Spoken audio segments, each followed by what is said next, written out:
Hello, my lovelies. Okay, five, four, three, two, one.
Thank you for joining me.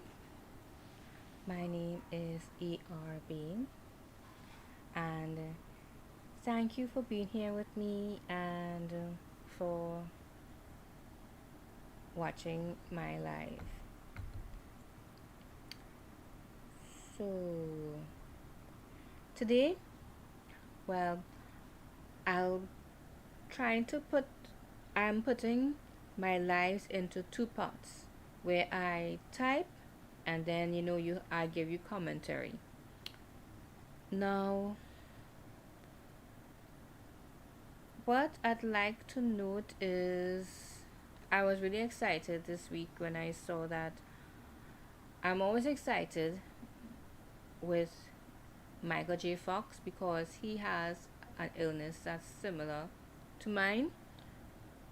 Um,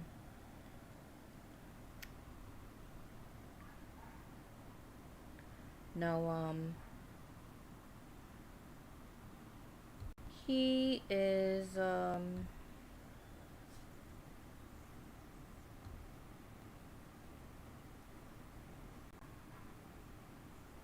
give me 2 minutes. I'm looking up this story.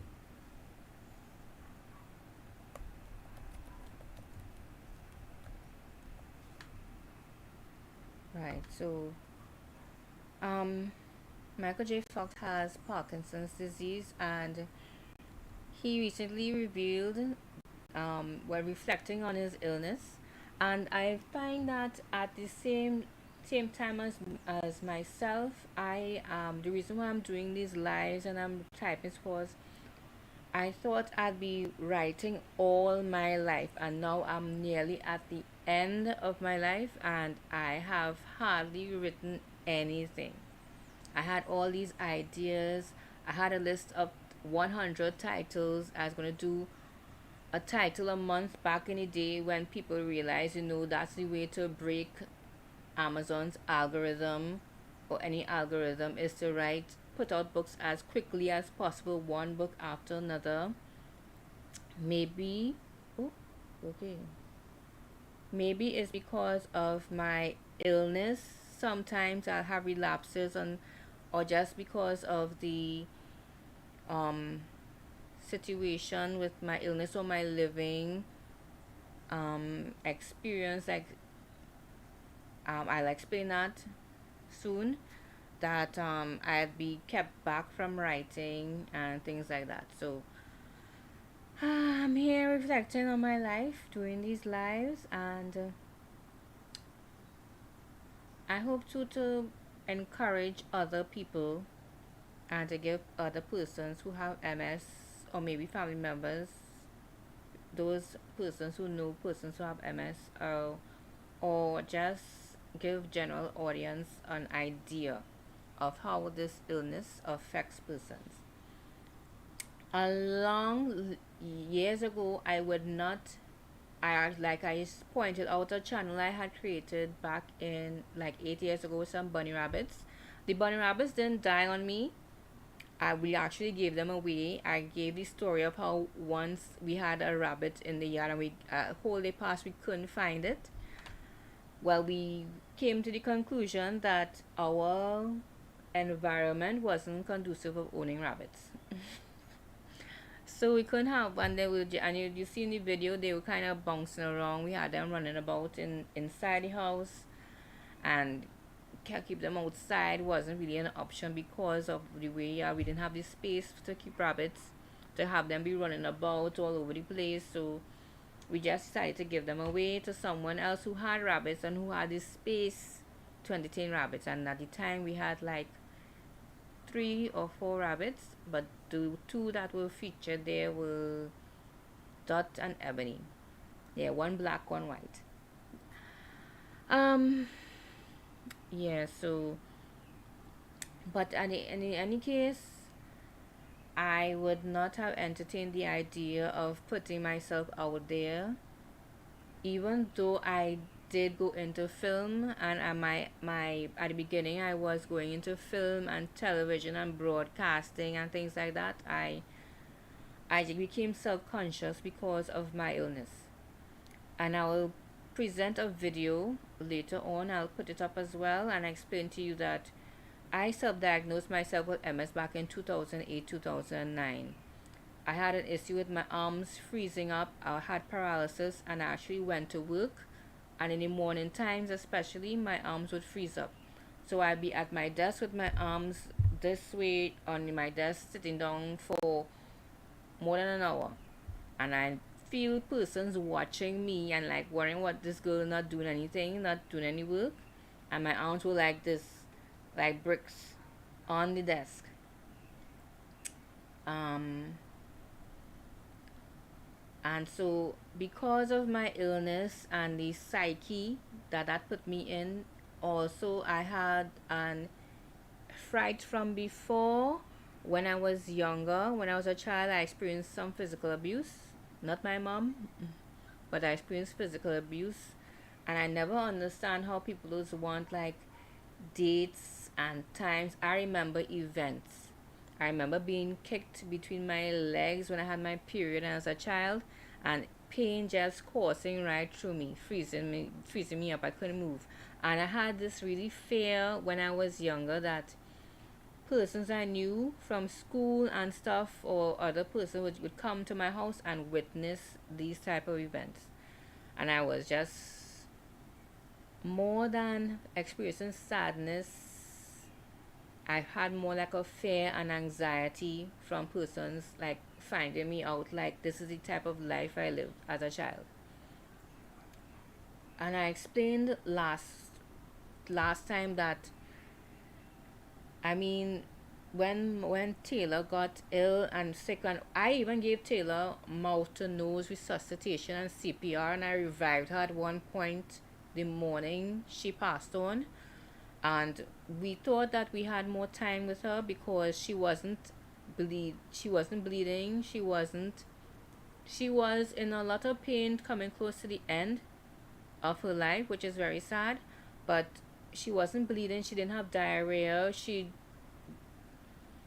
was experiencing a lot of paralysis issues. So we thought that we watched videos online of dogs living with paralysis issues and recovering from it. So we thought we had time. We even took her to the vet the evening before she died. The vet said, okay, bring her over around 3 o'clock in the evening, and he made time for her. But it's like I said, I wish that we were able to see her organs. Because of my illness, I know that there are some procedures that would not detect MS. I went through, I self-diagnosed myself with MS doctors wanted me to take a CT scan and stuff, and I knew that that wasn't going to detect anything. But I went through the motions. You have to do whatever tests and stuff before they get you to this test and that is just was just frustrating for me, especially dealing with the local healthcare system at the time. You'd come, you'd wait a year for your exam, you'll come, and then they'll put you away and put you off and say you can't take this test. So that's what I was going through back then. I'm not going through that kind of issues right now with the local healthcare system. But everything is always like it is dependent on still on who you meet, what's going on. Anyway, um, yeah. So Michael J. Fox, he has Parkinson's disease, and the one thing that I am always interested in him is how he's reflecting on it. He's very outspoken about it. He didn't have to be. He could have taken this to the grave, so to speak. Another thing is that he's mentioning that he's coming to terms with the fact that he might not see 80, which is really sad. This is something I spoke about akin to last week, where I mentioned that I mentioned that someone from my group, MS Society of Tobago, has recently passed on, and as very sad. One thing that I note is that please excuse that, that's my sister calling for my nephew. Is he sleeping? um does he not hear any background? um yeah, so when she died, as well as when other persons pass on, you always note in your head like what age they were when they passed on, and that kind of turns back its head on me thinking, like when my life is like, I mightn't make it even to that age, when you have this kind of an illness and you're dealing with those kind of things. So it's something to reflect on. You can read his story on Deadline, actually.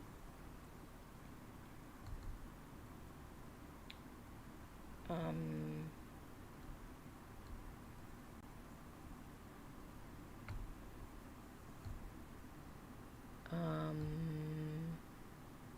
his story on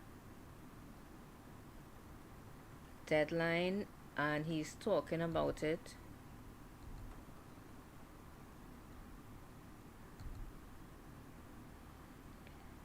Yeah, so that is a very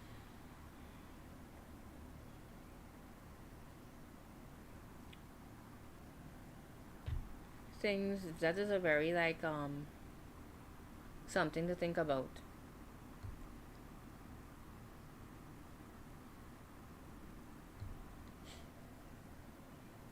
That and as always, whenever he talks about his illness, I always it always kind of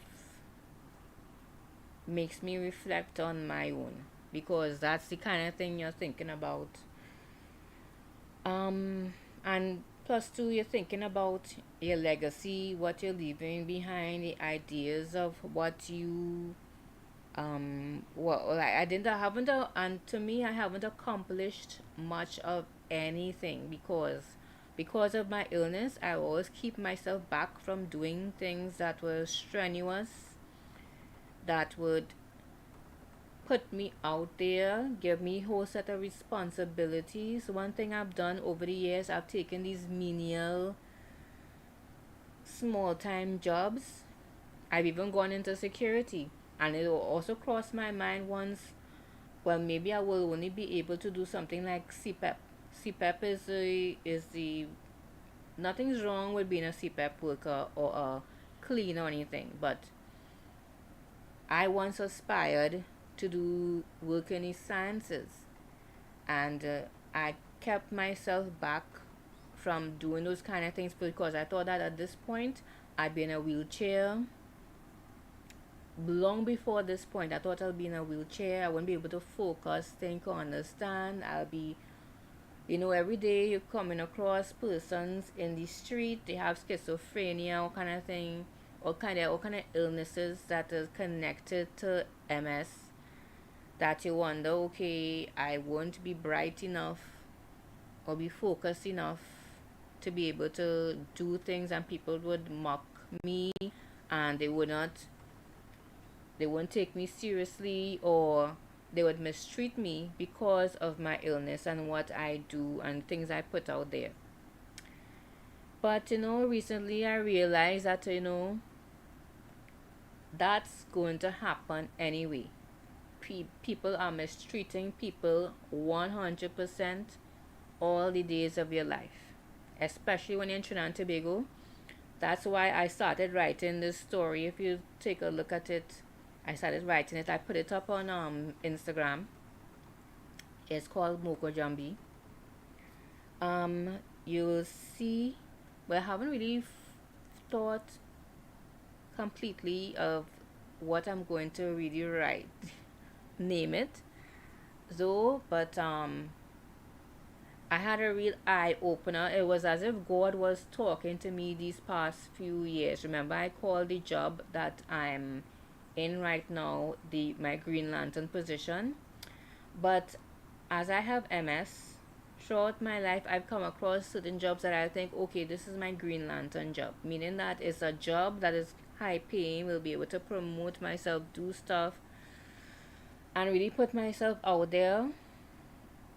But then you realize when the job is over, all this nonsense happen. You get bad reviews, and it's a really, it is what Green Lantern became for Ryan Reynolds. But it wasn't until after Green Lantern, Ryan Reynolds sort of, that was just Green Lantern, and he just went on, and he just picked himself up, and he went from one film project after the next, not just film projects, but he got himself into, he just sold a company, a big mobile company that's been around for how long? It's just been around for a year, 2 years, for like nearly $1 billion or $3 billion or something like that. So Mint Mobile. So he just, Green Lantern was Green Lantern. He set that aside and he just moved on. And so that I've always looked up to like Ryan Reynolds and what he has done with his life. So because I was a huge DC fan, I was so in love with Green Lantern, and I love all the colors of the Green Lantern. I knew what they meant. And then then I was like, oh, so excited they would bring out a Green Lantern film. And then other people didn't like it. I love Green Lantern movie. I loved it. And but from that though, you're given lemons and you make lemonade. That's exactly what Ryan Reynolds did, and he moved on from it to better greener pastures, so to speak. And he met his wife on the set, and they're together still to this day. And there's just not something that he didn't let it keep himself. He didn't let the unfortunate turns of that film keep him back, right? But it was still a good paying role, a very good paying role, and it gave him a lot of opportunities. Um, and so yeah, that is what I meant by the Green Lantern. And so with this, well, like I said, what I normally do is, and I have been mistreated, not really because of anything that I myself have done, Like to say I mistreat somebody and then they mistreat me back. That is not the case. And sometimes I would wonder if this is just a Trinidad thing because I've been abroad with and with other persons. I've been around other persons from who are not Trinidadian and who are Trinidadian abroad. And this is not the attitude at all. This is, it's like, because I was just talking to my mom about this maybe yesterday, or was it this morning, where we were talking about like LL Cool J, an Ice Cube, and Ice T. You never think, knowing hip hop and stuff from before that, you'd never think that this is how their lives right now, years later, would have turned out. Queen Latifah is in the new TV show The Equalizer. You'd never think, because they started out in hip hop and hip hop was so marginalized and denigrated back in the day, that this is the way that their lives would turn out. They're living great lives, they come almost full circle. And these aren't people that really started out vanilla rapping like Will Smith. Like, with they weren't hardcore, but they weren't in you couldn't put them in a box. Like, this is not supposed to happen. Let's face it. You're supposed to go through the motions and bad things are supposed to happen. That is not what happened to them. Will Ferrell, all of them, they just, your mind going back, growing up, as I'm nearly 50, your mind growing up, your mind goes to them and the way they were back in the 90s and so on. You didn't think that this would be the outcome. But because America is a place where they embrace people, and persons just help you out because they can. They don't look for anything like spectacular. Yes, I know the quotes. My sister says up with the quotes. They don't look for anything spectacular inside of you. They are in a position to help you out, and they do. It's kind of like Steve Harvey said, he spent years living out of his car, I believe he said. And but America is a place, and Americans are a set of people that help you out, that try to help you. And if they see that there's something in you that is lacking, that you're suffering from or with, they will like to help. They actually try to help you out more. That is not the case in Trinidad and Tobago. I understand now. Recently, there was a singer, a rapper, who he told people he's going to have to leave Trinidad. He's going to have to leave, and he's going to have to go away to make his mark, because Trinidadians are not like that. I recently had know someone from since high school who she stayed because of her job. She spends a lot of time abroad, and she's like, she missed Trinidad, she missed Trinidadians abroad and whatever. Those people not nice and blah blah blah. But that's not the case. She's romanticizing Trinidadians, and in Trinidad, she's romanticizing it.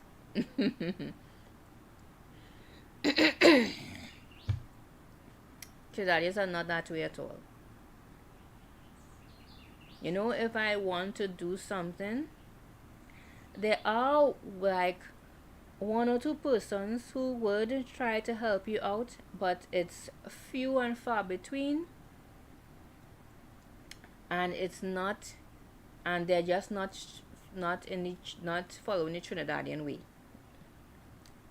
And I know that there are a lot of Trinidadians who will get down on me for saying that, and there are a lot of Trinidadians who will be, yes, I'm talking the truth. So That is what encouraged me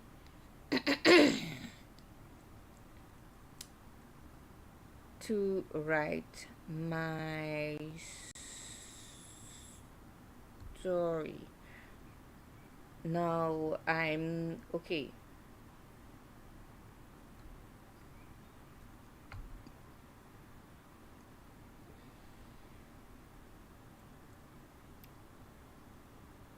Now when we left, um, you introduced our character. His name is Benton, and by the gist of reading the story, you can tell that he is from Trinidad, but he was raised abroad in Atlanta. I've always loved the name Benton. I knew somebody growing up called Benton. This character is not based on him, but I always loved the name Benton. And it's not a name that you come across often. I wonder what it means. It used to be that when I first started writing my stories, I would look up what I have a book of babies' names and I would look up what Benton means.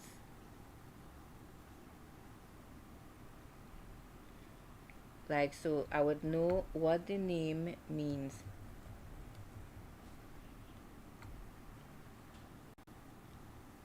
Town in the bent grass, meaning town in the bent grass.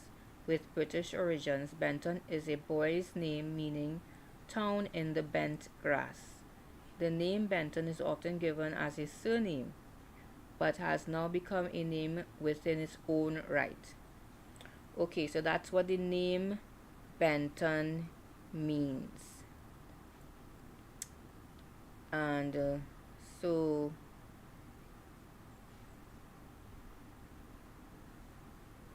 what um, the name, so I find it's a good name for what is with um okay, this is chapter 1 still. Yeah, um Gigi bit this apart. I can't leave anything around these dogs. Never had dogs like, well, yeah, we had like Phoebe and Comet. Like I said, was in the house, and I mentioned a story where he peed on the boards. We had wooden floors, and he peed, and he pee. That is just so you can't make these things up. He peed and the pee fell in the fish pond, the container, and he killed the fish. It was, you can't make that kind of stuff up. Well, yeah, we had, like I said, we had the dogs in the house and stuff, and things happen, but I don't remember them mashing anything up. Like everything they get, they bite. These dogs, everything they get, they bite, and you have to worry about them swallowing stuff.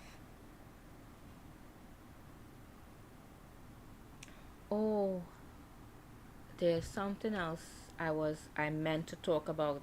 Recently, I saw an ad on the online.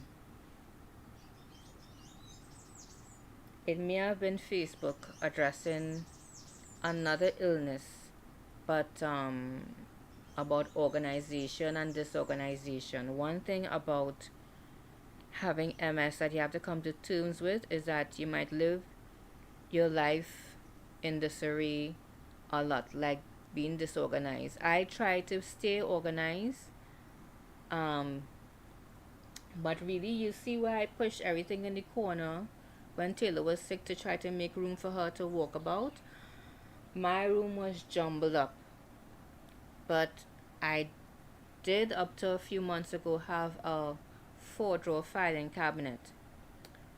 And what I would do, I used to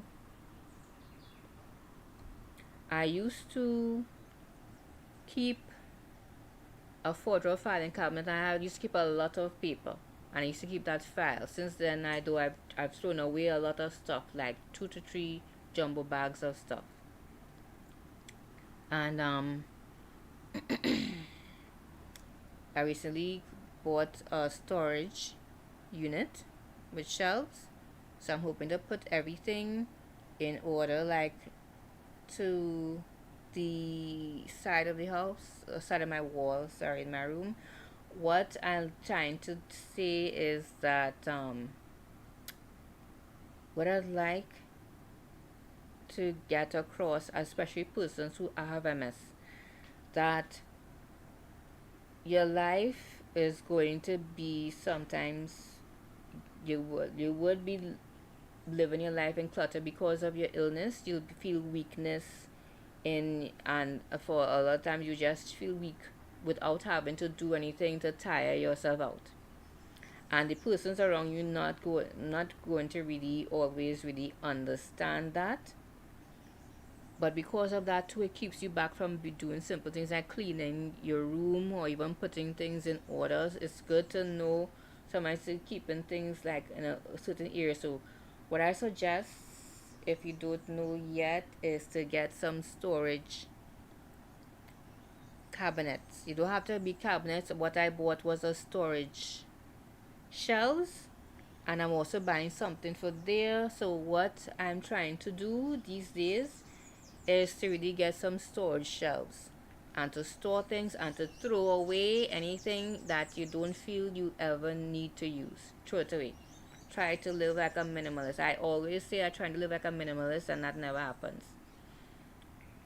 One thing that I've always regretted is that I always took these small time jobs. I went into security. I went to these jobs where I wouldn't have to be mobile and I wouldn't have to do certain things. But there were times when I was given the opportunity to work really good paying jobs with the chance of promotion and getting higher salary and gratuity, and I would turn it down because like I said, I was self-conscious because of my illness. So I've never really done much of anything with my life, and I was forever around these really bad people. Not to say that security and stuff will entertain bad people, but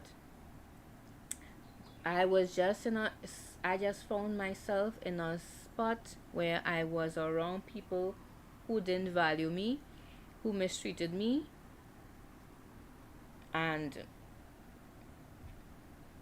there are people who never understand that, don't understand that, and then wonder if it is, it is me. It's not me. I had to come to terms with that I was putting myself along the lines with these people because I was self-conscious. I was turning down jobs where I would be working alongside really good people who would not be mistreating me because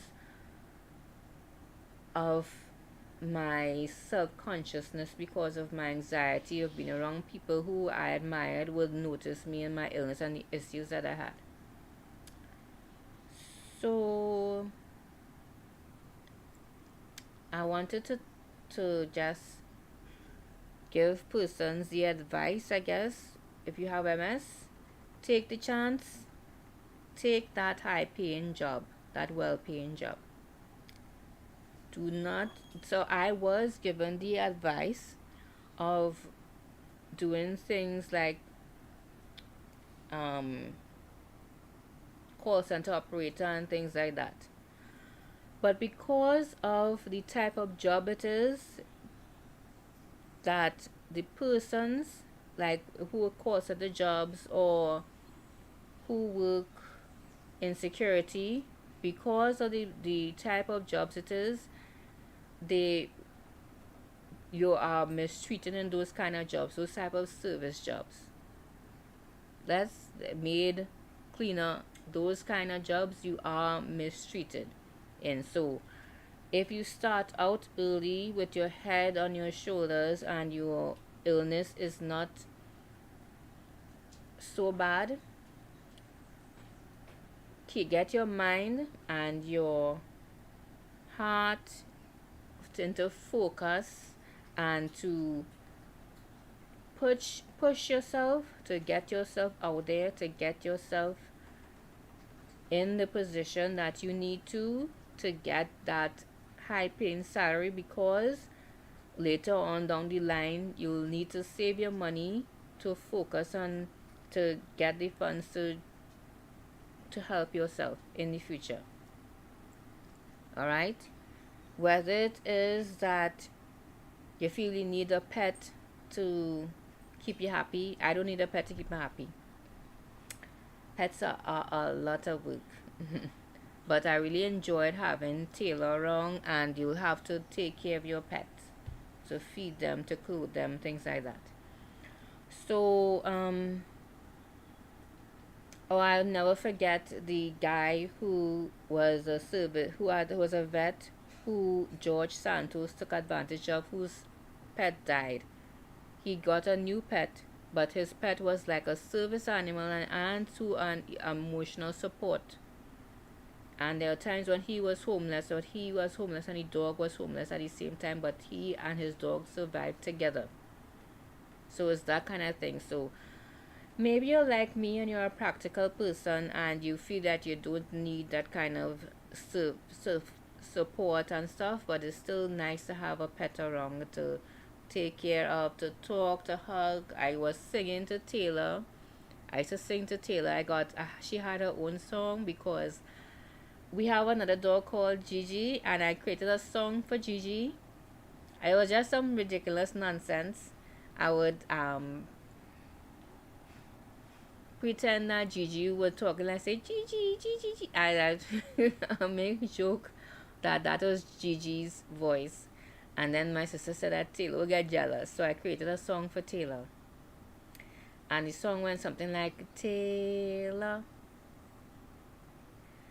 Taylor, Taylor, you know Taylor sweet. So the tune is a old excuse me.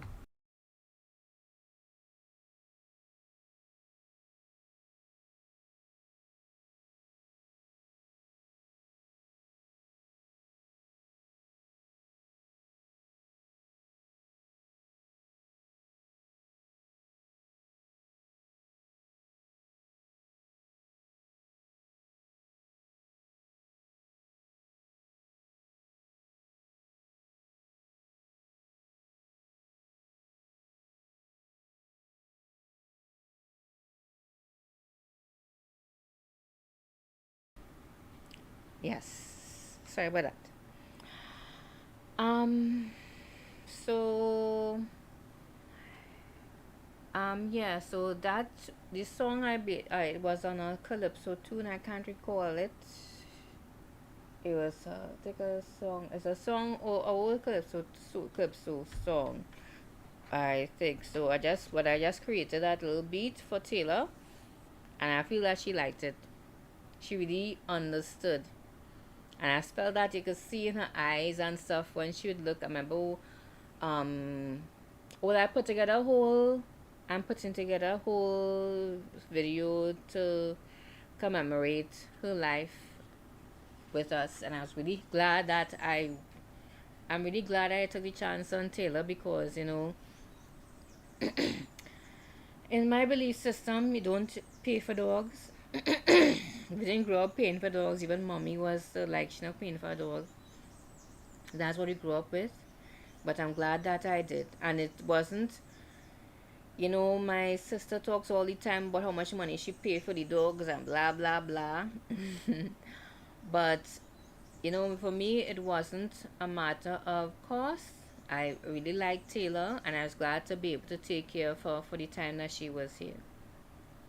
And I'm really glad to be telling her story right now. Um,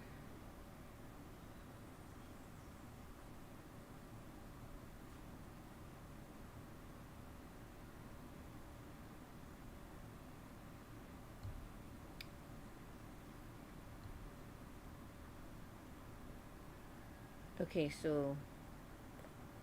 So if it is that you have MS or any other type of illness, or maybe you're just advanced in age,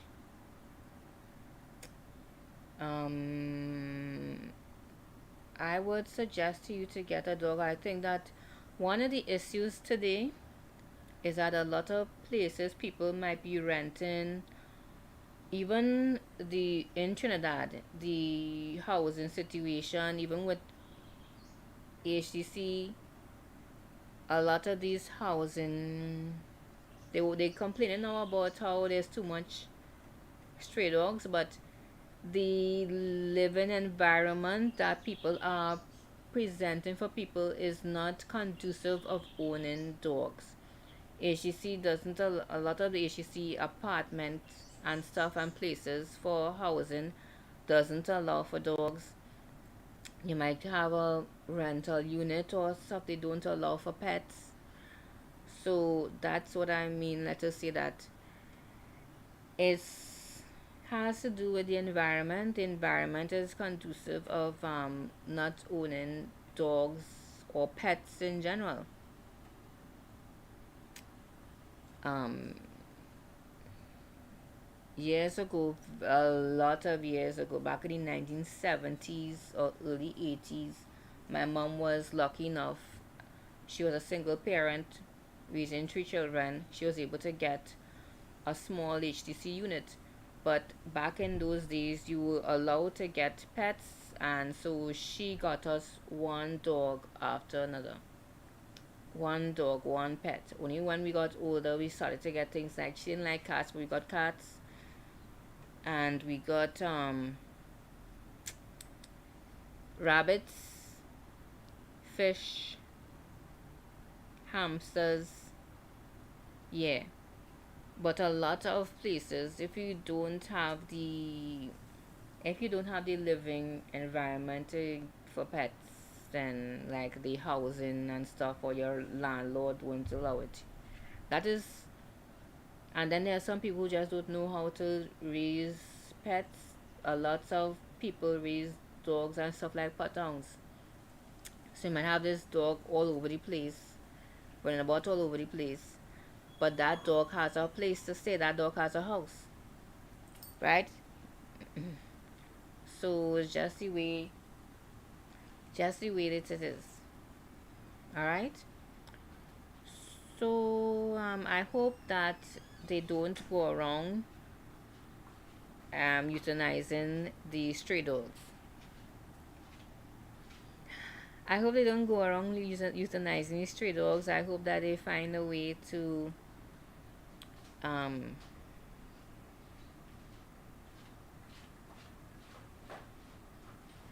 to start to promote them and take care of those dogs, because I'm sure that in the future, fingers crossed, I'll be able to get a place at my own house, and then I'll be able to raise my own dogs. Like I said, at one point in time, we had a lot of dogs in the house. I hope to do like Catherine Heigl one of these days, and she has like 8 pets. So I hope to, or 8 dogs. So I hope to one day be able to do that. You know, have a whole set of dogs around. Whether I pay for them or get them free, take them in, stray dogs. I'd like to be able to see that happen. I'd like to live to see that happen.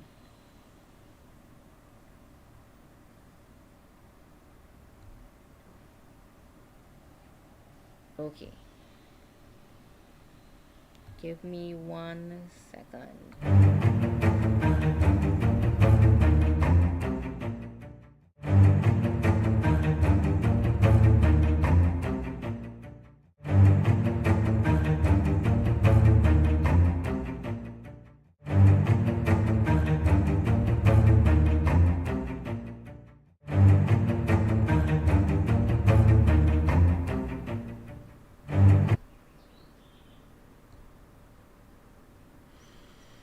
Okay, so what is supposed to happen here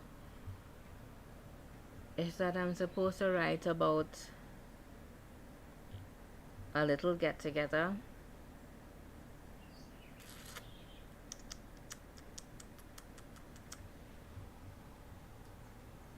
but I recently decided to make it into two parts.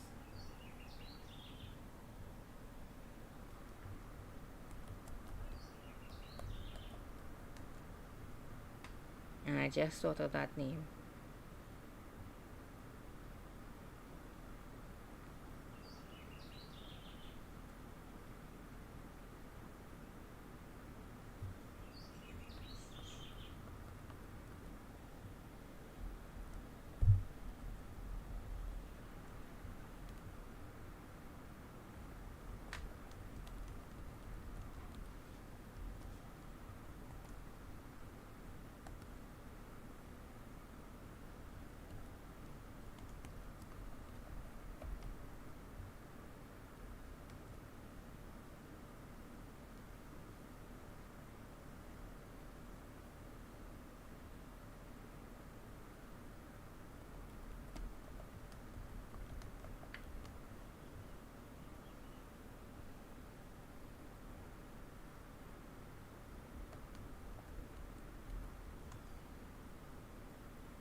That's my spot.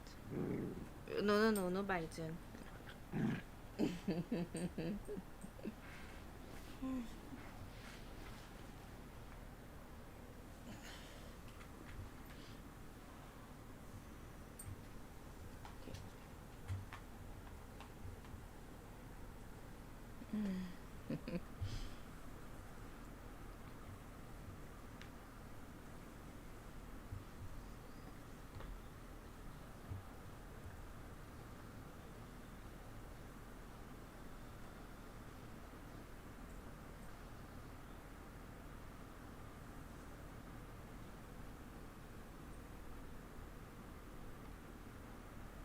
I think I'll use this. Uh,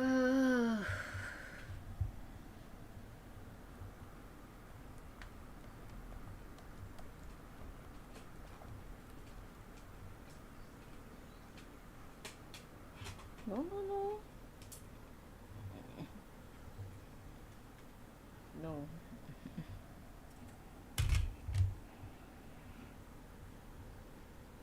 Bite this. Bite. No, no.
Okay, I might cut this session short just so that I could take a pause and go and make myself some coffee.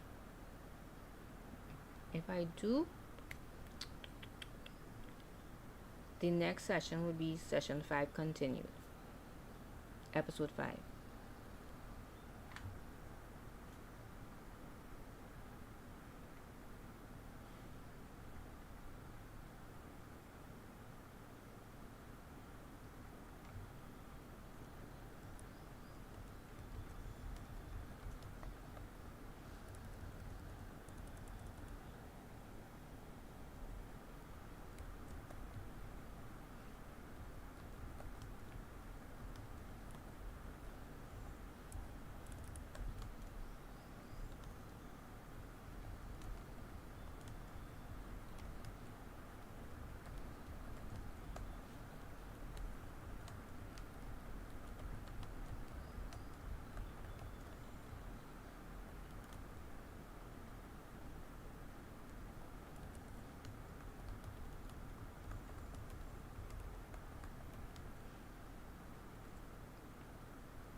I love this name. Is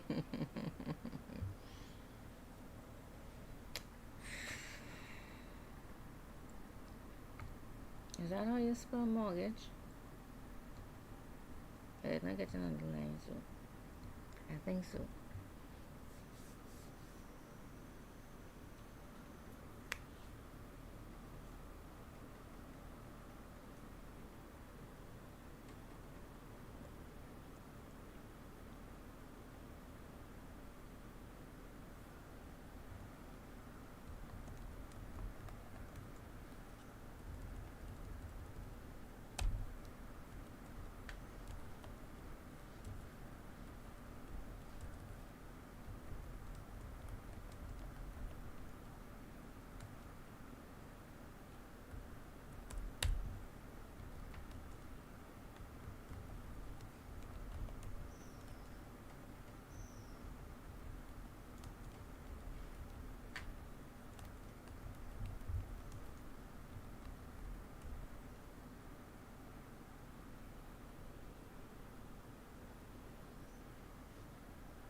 It's taking out the air conditioning.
know Netflix has a quiet place too, and I never saw the second one.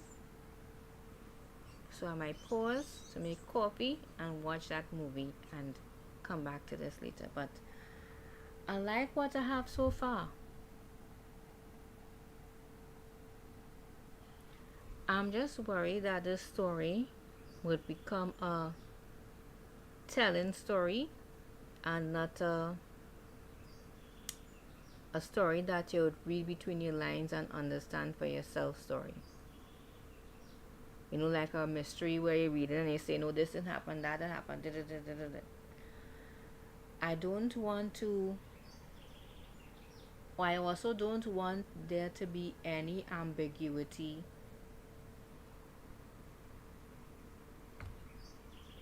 I don't want there to be any ambiguity within the story. I want persons to understand, to see something and to understand what is going on. I don't want there to be any like musings as to what is taking place. I want you to read and understand, okay, X, Y, Z. I don't want you to look at something and think, I wonder, well, is she lying? I want you to read something and understand and know, okay, she's lying.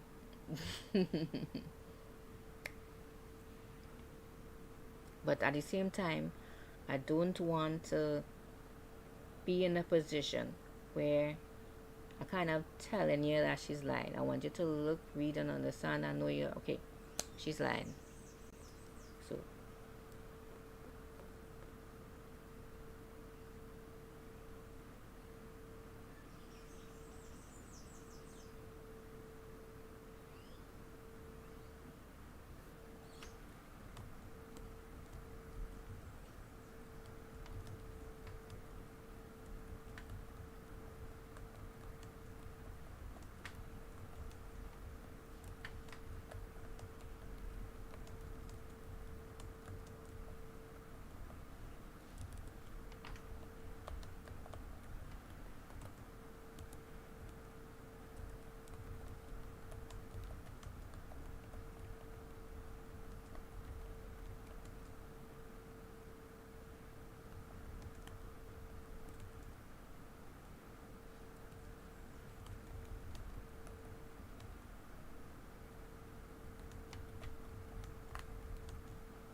Hold on, hold on.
One minute. Well, not even a minute. 2 seconds.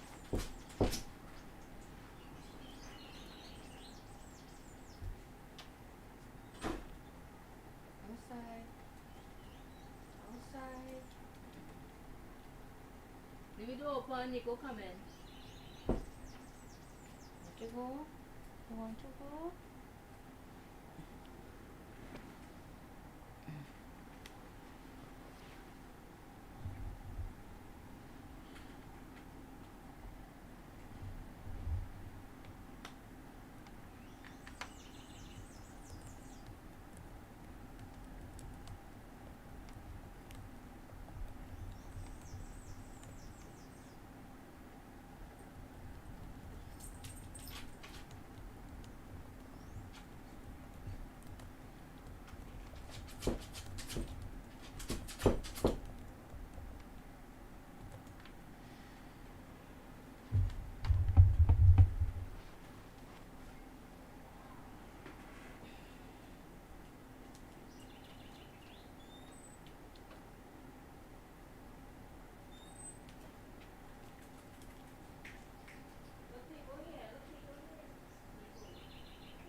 boy, what is going on?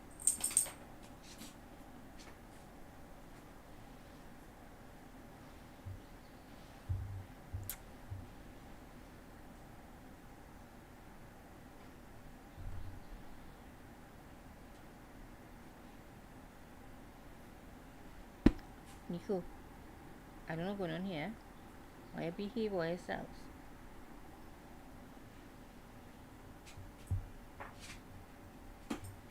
Hey, hey, hey.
that is it for right now.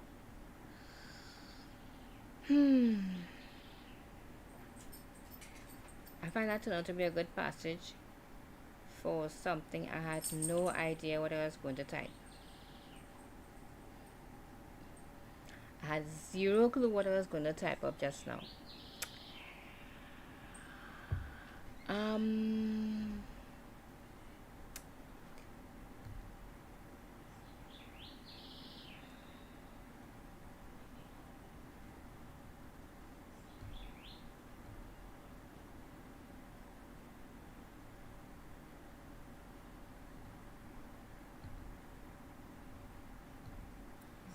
0 clue. I knew I wanted to write a scene, and this is not even the scene. This is will have to be a precursor to the scene of what I actually wanted to type up. So I'm gonna take a break. I'm gonna stop streaming, and then I'm gonna come back. So take the opportunity to like and subscribe. When you like and you subscribe to the channel, it brings more persons into our little group.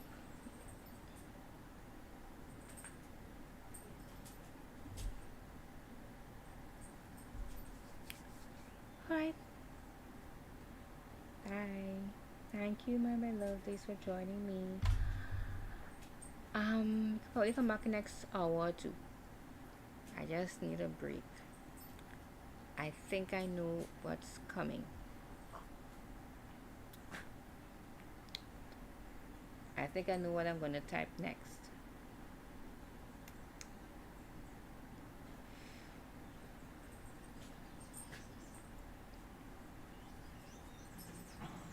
Bye, my lovelies.